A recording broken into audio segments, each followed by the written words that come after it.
नमस्कार मित्रों, हिंदी साहित्य शाला में आपका एक बार फिर स्वागत है। हम लोग आधुनिक काल की प्रश्नोत्तरी हल कर रहे थे, जिसमें तीन क्लास हो चुकी थी। आज उसी के आगे की चौथी क्लास है, जिसमें हम लोग 150 क्वेश्चन पढ़ चुके थे। आज उसी के आगे से प्रश्न हल करेंगे।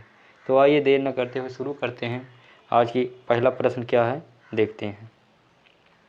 आज का पहला प्रश्न है यानी 151 नंबर का कि मातृभूमि पर शीश चढ़ावे जिस पद पर जावे वीर अनेक, यह पंक्ति किस कवि की है बताना है। तो ए है राम नरेश में त्रिपाठी, बी है गया प्रसाद शुक्ल स्नेही, सी है माखनलाल चतुर्वेदी और डी है रामचरित उपाध्याय। तो इस 151 नंबर का राइट आंसर होगा सी, यानी माखनलाल चतुर्वेदी जी की पंक्ति है कि मातृभूमि पर शीश चढ़ावे जिस पद पर जावे वो वीर अनेक, यह पंक्ति है। 52 नंबर प्रश्न है कि देश प्रेम वह पुण्य क्षेत्र है, अमर अमीश त्याग से विलसित है, यह पंक्ति किस कवि की है बताना है। तो ए है सुभद्रा कुमारी चौहान, बी है बालकृष्ण शर्मा नवीन, सी है माखनलाल चतुर्वेदी और डी है राम नरेश त्रिपाठी। तो 152 नंबर का राइट आंसर होगा डी, यानी राम नरेश त्रिपाठी जी की यह पंक्ति है कि देश प्रेम वह पुण्य क्षेत्र है, अमर अमीश असीम त्याग से विलसित है।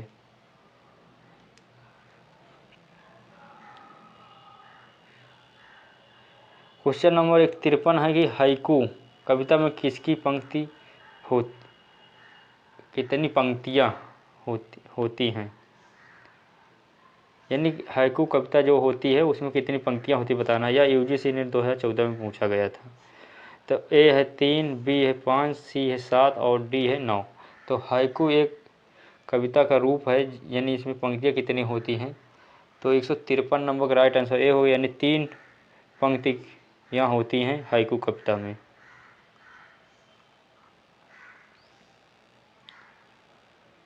क्वेश्चन नंबर 54 है कि अनग नाटक के रचयिता कौन बताना है। मैथिली शरण गुप्त, जयशंकर प्रसाद, राम कुमार वर्मा या मोहन राकेश। तो यह अनग नाटक के रचयिता का नाम बताना है। तो 154 नंबर का राइट आंसर होगा ये, यानी मैथिली शरण गुप्त जी का यह नाटक है अनग है। क्वेश्चन नंबर 55 है कि रामधारी सिंह दिनकर ने D.H. लॉरेंस की कविताओं का अनुवाद किस नाम से किया था। ए है कोयला और कवित्त, बी है आत्मा की आँखें, सी है मृत्यु तिलक और डी है हरे को हरिनाम। तो 155 नंबर का राइट आंसर बी हो गया, यानी आत्मा की आँखें नाम से दिनकर जी ने D.H. लॉरेंस की कविताओं का अनुवाद किया था।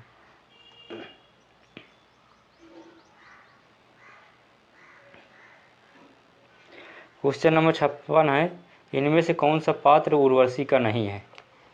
ए है न्यूनिया, बी है सुकन्या, सी है मृणालिनी और डी है अलका। तो 156 नंबर का राइट आंसर बी हो गया, यानी सुकन्या यह उर्वशी की रचना के पात्र नहीं है।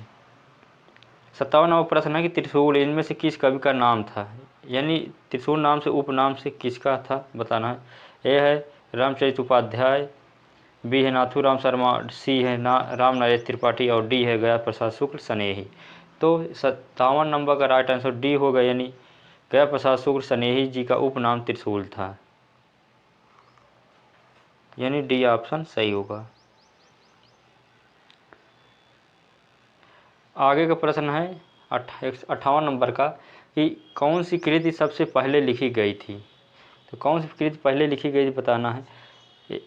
ए है रस कलश, बी है चुभते चौबते, सी है प्रिय प्रवास और डी है पद्य प्रसून।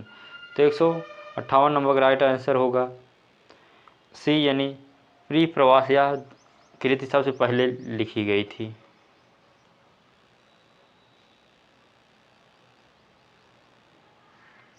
क्वेश्चन नंबर 59 है कि अयोध्या सिंह उपाध्याय द्वारा रचित रीति ग्रंथ का नाम क्या है। तो ये है रीति सर्वस्व, बी है रस पीयूष, सी है रस कलश और डी है रस रत्नाकर। तो 159 नंबर का राइट आंसर सी हो गया, यानी रस कलश यह अयोध्या सिंह द्वारा रचित रीति ग्रंथ है। 60 नंबर प्रश्न है कि चांद का मुंह टेढ़ा है काव्य संकलन किस रचयिता का है? ए है आज्ञे, बी है मुक्तबोध, सी है धूमिल और डी है शमशेर बहादुर सिंह। तो 160 नंबर का राइट आंसर होगा बी, यानी मुक्तबोध जी द्वारा रचित काव्य संकलन चांद का मुंह टेढ़ा है। क्वेश्चन नंबर 61 है ब्रह्मराक्षा नामक कविता के रचयिता का नाम बताना है। तो धर्मवीर भारती, भवानी प्रसाद मिश्र और गजानंद माधव मुक्तबोध और गिरिजा कुमार माथुर। तो 161 नंबर का राइट आंसर होगा सी, यानी गजानंद माधव मुक्तबोध ब्रह्म राक्षस के कविता के रचयिता हैं। क्वेश्चन नंबर 62 है, इनमें से कौन सी कृति आज्ञा की नहीं है बताना है। ए है हरी घास क्षण भर, यह तो है, और अरे ओ करुणामय प्रभा ये भी है, आंगन के दस के पार द्वार ये भी रचना, भूरी भूरी खाक धूल यह रचना आज्ञा की रचना नहीं है।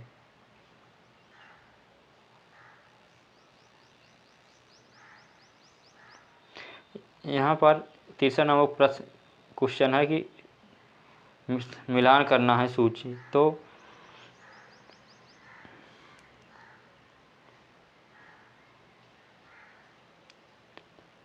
यहाँ पर मिलान करना है। तो संसद से सड़क तक तो धूमि की रचना है, यानी सी का 4।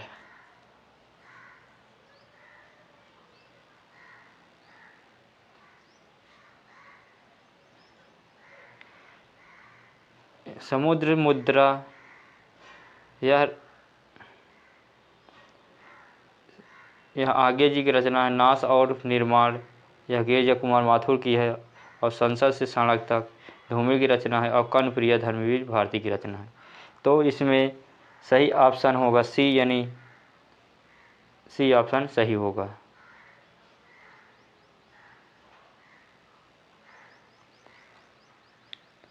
क्वेश्चन नंबर 64 है, अंधेरे में नामक प्रसिद्ध कविता के रचयिता कौन है बताना है। तो आज्ञा जी, मुक्तबोध जी, माथुर और सी डी है दुष्यंत कुमार। तो 164 नंबर का राइट आंसर होगा बी, यानी मुक्तबोध की रचना है अंधेरे में।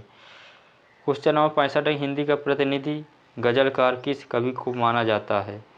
ए है मुक्तबोध, बी है शमशेर बहादुर सिंह को, और डी सी है दुष्यंत कुमार को, और डी है भवानी प्रसाद मिश्र को।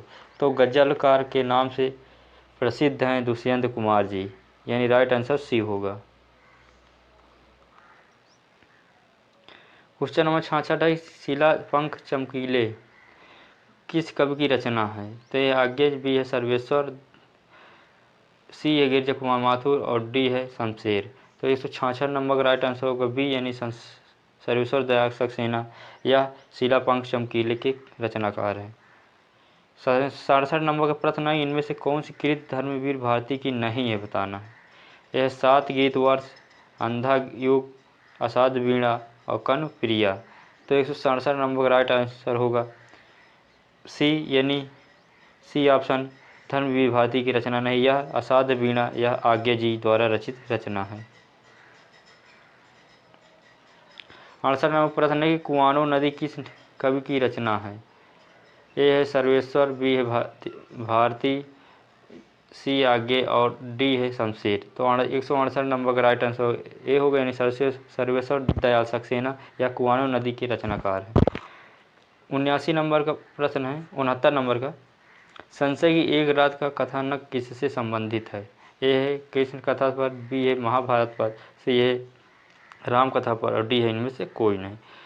तो 69 नंबर का राइट आंसर होगा सी, यानी राम कथा पर आधारित है संशय की एक रात। 70 नंबर प्रश्न है कि इनमें से नरेश मेहता की रचना कौन सी नहीं है बताना है। संशय की एक रात, अरण्य, महाप्रस्थान, गर्म हवाएं। तो 170 नंबर राइट आंसर सी हो गया, यानी महाप्रस्थान यह रचना नरेश मेहता की रचना नहीं है। 171 नंबर प्रश्न है कि चक्रव्यूह में एवं आत्मजयी नामक कृतियाँ के रचनाकार कौन हैं।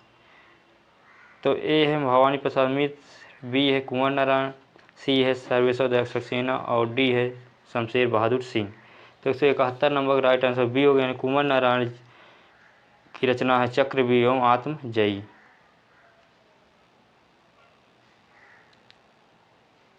क्वेश्चन नंबर 72 है कि तार सप्तक का प्रकाशन कब हुआ था। तो तार सप्तक का प्रकाशन वर्ष 1943 ईस्वी में हुआ था, यानी डी ऑप्शन सही होगा। 73 नंबर प्रश्न है कि इनमें से कौन सा कवि तार सप्तक का कवि नहीं है। तार सप्तक के अंतर्गत कौन सा कवि नहीं आता बताना है।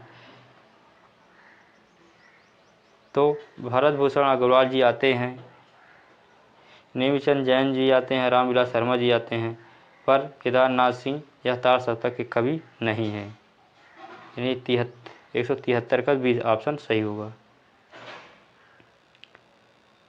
आगे प्रश्न है 74 की भवानी प्रसाद मिश्र की कविताओं को किस सप्तक के स्थान मिला था है।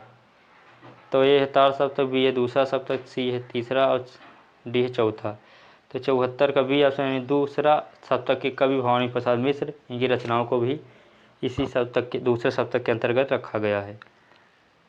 75 नंबर प्रश्न है कि दूसरा सप्तक का प्रकाशन वर्ष क्या है बताना है, कब प्रकाशित हुआ था दूसरा सप्तक। तो इसका राइट आंसर होगा सी, यानी 1951 में दूसरा सप्तक, और तीसरा सप्तक 1969 और चौथा सप्तक 1979 ईस्वी में हुआ था प्रकाशित। 76 नंबर प्रश्न है कि शमशेर बहादुर सिंह किस सप्तक के कवि हैं बताना है। तो यह तार सप्तक, बी है दूसरा सप्तक, सी है तीसरा सप्तक और डी है चौथा सप्तक। तो 176 नंबर का राइट आंसर होगा बी, यानी दूसरा सप्तक के कवि शमशेर बहादुर सिंह हैं। 177 नंबर प्रश्न है कि तीसरा सप्तक का प्रकाशन वर्ष कब हुआ था। तो आप लोग को हम पहले ही बता चुके हैं, 1959 ईस्वी में तीसरा सप्तक का प्रकाशन हुआ था।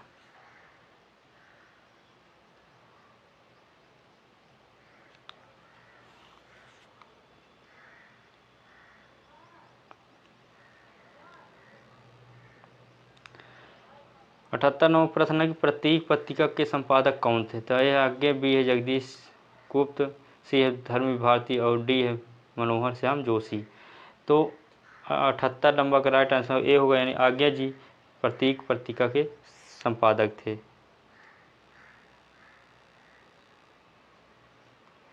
क्वेश्चन नंबर 79 है कि इनमें से कौन सी विशेषता नई कविता में नहीं है।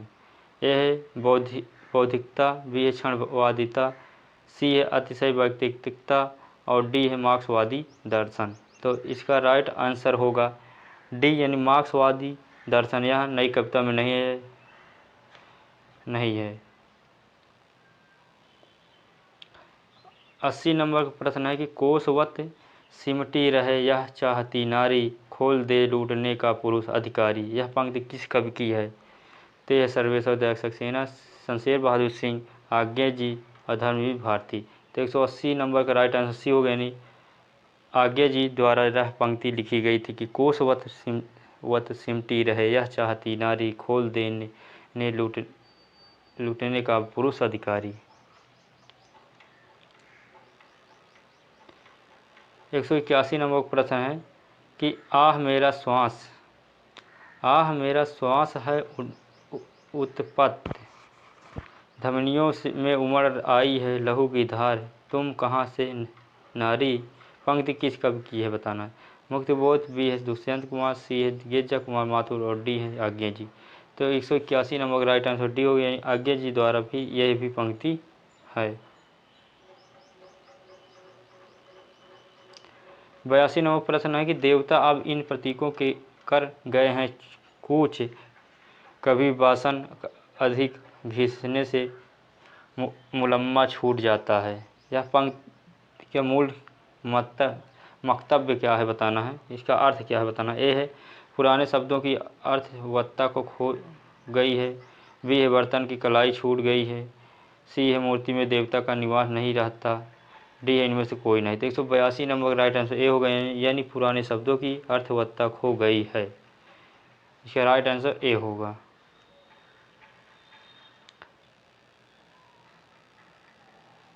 क्वेश्चन नंबर 83 है कि ऑपरेशन थिएटर सी जो हर काम करते हुए चुप रहें, इस पंक्ति में नई कविता की कौन सी प्रवृत्ति परिलक्षित हो रही है। ए है नवीन विषय, बी है नवीन प्रतीक, सी है नवीन उपमान और डी है नवीन बिंब। तो 183 नंबर राइट आंसर सी हो गया, नवीन उपमान इस नई कविता में प्रवृत्ति परिलक्षित है। 84 नंबर प्रश्न है, नई कविता पर इनमें से कौन सा आरोप लगाया गया है? ए है नई कविता का कोई दर्शन नहीं है, बी है नई कविता की में अश्लीलता है, सी है नई कविता में छंदहीनता है, डी इनमें से सभी। तो 84 नंबर का राइट आंसर डी हो गया, यानी उपरोक्त सभी आरोप लगाए गए हैं नई कविता पर। 85 नंबर प्रश्न, पंत की किस काव्य कृति को छायावाद का मैनिफेस्टो कहा जाता है? तो यह है पल्लव, बी है गुंजन, सी है ग्रंथि और डी है वीणा। तो 185 नंबर का राइट आंसर होगा ए, यानी पल्लव पंत द्वारा रचित काव्य कृति छायावाद का मैनिफेस्टो कहा जाता है। 86 नंबर का प्रश्न है कि पंत जी किस काव्य कृति में भाषा, अलंकार, छंद, शब्द चयन के संबंध में एक लंबी भूमिका है? यानी इनकी कौन सी रचना कृति में भाषा के आधार पर अलंकार, छंद और शब्द चयन के संबंध में एक लंबी भूमिका लिखी थी? तो ए है गुंजन, बी है ग्रंथि, सी है पल्लव और डी है वीणा। तो 186 नंबर का राइट आंसर होगा सी, यानी पल्लव इनकी एक काव्य कृति है जो जिसमें अलंकार, छंद, शब्द चयन के संबंध में एक लंबी भूमिका इन्होंने लिखी थी। 186 नंबर प्रश्न 87 नंबर का प्रश्न है कि परिवर्तन कविता का मूल स्वर क्या था? यानी परिवर्तन रचना जो है इसका मूल स्वर क्या था बताना है। तो 187 नंबर का क्वेश्चन है, ए है क्षणवाद, बी है प्रकृति चित्रण, सी है जीवन की नश्वरता और डी है सब कुछ परिवर्तनशील है। तो 187 नंबर का राइट आंसर होगा डी, यानी सब कुछ परिवर्तनशील है। परिवर्तन कविता का मूल स्वर यही है। 88 नंबर का प्रश्न है कि हिंदी का कौन सा छायावादी कवि अरविंद दर्शन से प्रभावित होकर काव्य रचना करने लगा था? तो ए है प्रसाद, बी है पंत, सी है निराला और डी है रूप नारायण पांडे। तो इसका राइट आंसर होगा बी, यानी सुमित्रा नंदन पंत जी यह छायावादी कवि होते हुए अरविंद दर्शन से प्रभावित होकर रचनाएं करने लगे थे। 189 नंबर प्रश्न है कि स्वर्ण काव्य की रचना हिंदी के किस कवि ने की थी? तो ये है नागेंद्र शर्मा, बी है बालकृष्ण शर्मा नवीन और सी है सुमित्रा नंदन पंत और डी है हरिवंश राय बच्चन। तो 189 नंबर का राइट आंसर डी हो गया, यानी हरिवंश राय बच्चन या स्वर्ण काव्य की रचना हिंदी में लिखी थी। तो 189 नंबर का राइट आंसर डी होगा। क्वेश्चन नंबर 190 है कि इनमें से कौन सी कृति में महादेवी वर्मा की संपूर्ण कविताओं का संकलन है? यानी महादेवी वर्मा की कौन सी रचनाओं में संपूर्ण कविताओं का संकलन है, यानी कविता संग्रह है? तो ए है शांत गीत, बी है नीरजा, सी है दीप शिखा और डी है यामा। तो 190 नंबर का राइट आंसर सी होगा, यानी दीप शिखा यह महादेवी वर्मा की संपूर्ण कविताओं का संकलन है।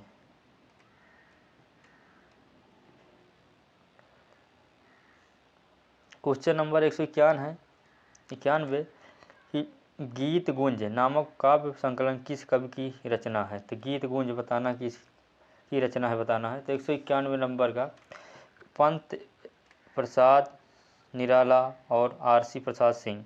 तो 191 नंबर का राइट आंसर सी होगा, यानी निराला जी की रचना गीत गुंज है। 192 नंबर का प्रश्न है कि इनमें से ओज और औदात्य का कवि किसे माना जाता है? तो यह प्रसाद, बी है पंत, सी है निराला और डी महादेवी वर्मा। तो 192 नंबर का राइट आंसर सी होगा, यानी निराला जी को ओज और औदात्य का कवि कहा जाता है। 193 नंबर प्रश्न है कि इनमें से में से प्रसाद की कौन सी रचना गीत काव्य में के अंतर्गत आती है? ए है आंसू, बी है झरना, सी है लहर और डी है कमानी। तो 193 नंबर का राइट आंसर सी होगा, यानी लहर रचना जयशंकर प्रसाद की यह गीत काव्य के अंतर्गत आती है। 194 नंबर प्रश्न है कि आंसू का कौन सा संस्करण रहस्यवादी भावनाओं से युक्त कर दिया गया है? तो ये है प्रथम संस्करण, बी है द्वितीय संस्करण, सी है तृतीय संस्करण और डी है कोई नहीं। तो 194 नंबर का राइट आंसर होगा बी यानी द्वितीय संस्करण। इसका रहस्यवादी भावनाओं से युक्त कर दिया गया है। 95 नंबर प्रश्न है कि आचार्य रामचंद्र शुक्ल ने छायावाद का जनक किसे माना है। यह है लोचन प्रसाद पांडे को, रूपनारायण पांडे को, सी है मुकुटधर पांडे को और डी है सूर्यकांत त्रिपाठी निराला को। तो 195 नंबर का राइट आंसर सी हो गया, यानी मुकुटधर पांडे को छायावाद का जनक आचार्य रामचंद्र शुक्ल जी मानते हैं। 196 नंबर प्रश्न है कि पंत की रचना रजत शिखर किस वर्ग में आएगी। ए है काव्य में, बी है गीत काव्य में, सी है विरह गीत काव्य में और डी है काव्य नाटक में। तो 196 नंबर का राइट आंसर डी होगा, यानी काव्य नाटक में रजत शिखर या पंत की रचना आएगी। आगे है 197 नंबर का प्रश्न कि प्रेम और मस्ती की कविता लिखने वाले कवि इनमें से कौन हैं। तो ए है हरिवंश राय बच्चन, बी है माखनलाल चतुर्वेदी, सी है राजदेवी प्रसाद पूर्ण और डी अयोध्या सिंह उपाध्याय हरिऔध। तो 97 नंबर का राइट आंसर ए होगा, यानी हरिवंश राय बच्चन जी यह प्रेम और मस्ती की कविता लिखते थे। और इसी में भवानी प्रसाद मिश्र भी आते हैं, वो भी प्रेम और मस्ती के कवि माने जाते हैं। 198 नंबर प्रश्न है कि दिनकर को किस वर्ग में रखा जाएगा। ए है छायावादी कवि, बी है राष्ट्रीय सांस्कृतिक धारा के कवि, सी है प्रेम और मस्ती के कवि और डी है प्रयोगवादी कवि। तो 198 नंबर का राइट आंसर होगा बी, यानी राष्ट्रीय सांस्कृतिक काव्य धारा के कवि रामधारी सिंह दिनकर जी माने जाते हैं। 199 नंबर का प्रश्न है कि वैद्यनाथ मिश्र किस कवि का वास्तविक नाम था। तो यह है त्रिलोचन का, बी है नागार्जुन का, सी है धूमिल का और डी है मुक्तबोध का। तो 199 नंबर का राइट आंसर बी हो गया, यानी नागार्जुन, बाबा नागार्जुन को वैद्यनाथ मिश्र के नाम से जाना जाता था, का वास्तविक नाम था। आज का लास्ट क्वेश्चन 200 नंबर का है कि हम दीवानों की क्या हस्ती, आज है यहाँ कल वहाँ चले। इस पंक्ति में किस कवि की पंक्ति किसकी है, किस कवि की है बताना है। तो ये है माखनलाल चतुर्वेदी, बी है बालकिन शर्मा नवीन, सी है भवानी प्रसाद मिश्र वर्मा और डी है नगेंद्र शर्मा। तो 200 नंबर का राइट आंसर होगा सी, यानी भवानी प्रसाद वर्मा। इनकी पंक्ति है कि हम दीवानों की क्या हस्ती, आज यहाँ कल वहाँ। प्रेम और मस्ती का कवि भी इन्हें कहा जाता है, भवानी चरण वर्मा जी को। तो ये रही आज की कल लास्ट क्वेश्चन।